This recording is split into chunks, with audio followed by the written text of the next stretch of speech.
The sights and sounds of wildfires, storms, and flooding are not new to Californians. Just recently, devastation hit mountain communities like Mount Baldy, where Bruce Bai is among those who lost his home because of the bridge fire.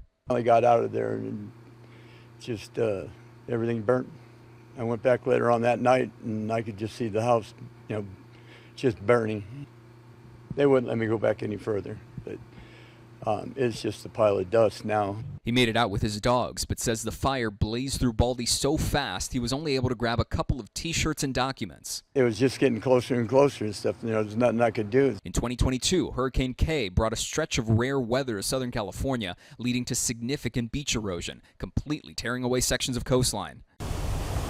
We saw around 5 feet of vertical displacement of the sand. So sand that was at this point here, I'm almost 6 feet tall, is now down here.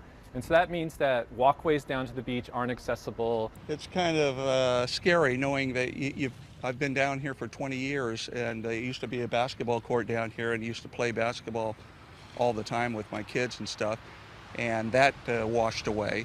I'm so used to being able to walk from San Clemente all the way down to Doheny Beach. Many scientists say these examples and many others prove climate change is creating extreme weather behavior in the Golden State.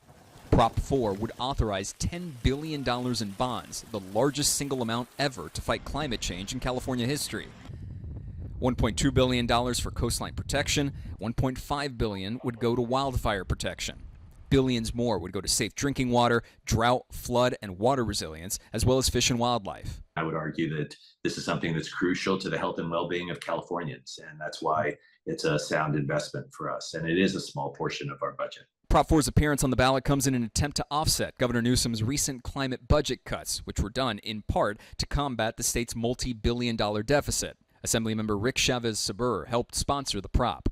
The climate crisis does not go away when we are in deficit in years of lean budget. Abraham Mendoza is a policy manager at the Community Water Center, an organization devoted to providing access to safe, clean, and affordable drinking water to all Californians. He believes acting now rather than waiting is imperative.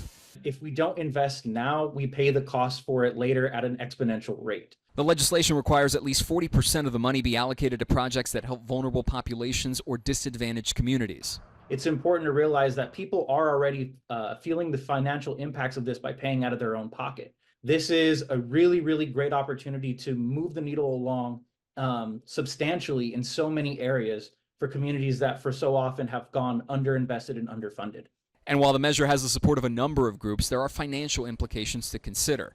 If voters approve Prop 4, California taxpayers will have to pay back the bond with interest that will total $16 billion. That has opponents of the measure worried, including California Senate Minority Leader Brian Jones.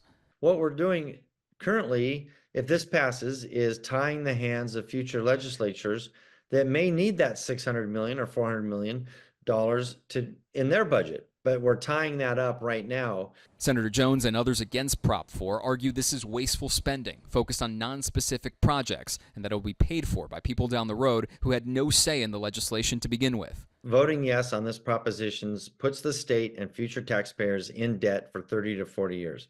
Voting no tells the legislature for us to do our job and prioritize these things and get them done sooner than later. A decision voters will make now that could have a decades-long impact.